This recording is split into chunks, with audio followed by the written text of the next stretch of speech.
ते बंधूंनो, नमस्कार. आज आपण आहोत झाडगाव येथे आणि आपल्यासोबत केळी उत्पादक शेतकरी आपल्यासोबत आहेत.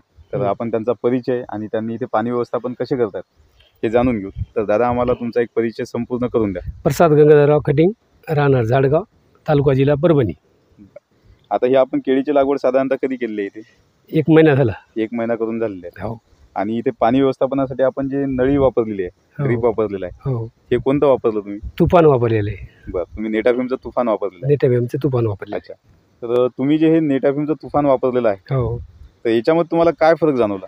त्याच्यामध्ये एका तासामध्ये 2 लिटर पाणी पडतो. एका तासाला 2 लिटर पाणी. हो. आणि सर्व ठिकाणी तुम्हाला पाणी कसं वाटलं? समान शेतामध्ये? समान पडतो. सगळ्या ठिकाणी समान. हो, चांगलं पडतं. आणि या नळीची क्वालिटी तुम्हाला कशी वाटली? चांगली वाटली, मस्त. बरं, याच्या आधी तुम्ही लोकल नळी वापरली असणार, हो. त्या नळीमध्ये आणि या नळीमध्ये तुम्हाला काय वाटतं? बकळ फरक पडतो ना. त्या हलक्या नळीमध्ये बकळ फरक आहे, याच्यामध्ये चांगला आहे. चांगली नळी. हो. साधारणतः किती वर्ष टिकेल तुम्हाला असं वाटतं ही नळी? 5-6 वर्ष टिकन. 5-6 वर्ष आरामशीर टिकेल. 6 वर्षे. बरं. तर तुम्ही समाधानी आहात का या नेटाफिमच्या हे तुफान? चांगले नंबर 1 आहे. नंबर 1 आहे ना? हो, पाणी समान पडतो. पाणी एकसारखं पडतं. हो. आणि एक समान पाणी पडलं म्हणजे तुम्ही खतं दिले ते कसे पडणार? चांगलं समान पडायचं, मस्त. सगळ्या ठिकाणी हो. एक समानच पडणार. अच्छा.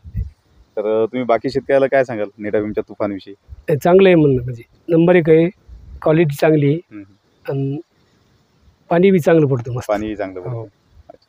म्हणजे एकंदरीत आपल्याला पीक वाढीच्या दृष्टीनं नेटाफिमचं तुफान हे नाही, चांगलं आहे. छान आहे. तर धन्यवाद दादा, तुम्ही जी आम्हाला माहिती दिली हो. त्याबद्दल आम्ही आपले आभारी आहोत. धन्यवाद. तर शेतकरी बंधूंनो, परभणी जिल्ह्यामध्ये जर आपल्याला नेटाफिमचं तुफान करायचं असेल तर आमचे वाघमारे साहेब इथे आहेत, तुम्ही त्यांच्याशी संपर्क करू शकता. त्यांचा नंबरसुद्धा आम्ही खाली देत आहोत. तर तुफानविषयी किंवा इतर पिकाविषयी जर आपल्याला माहिती लागली तर आपण नक्कीच आम्हाला संपर्क साधावा. धन्यवाद. धन्यवाद.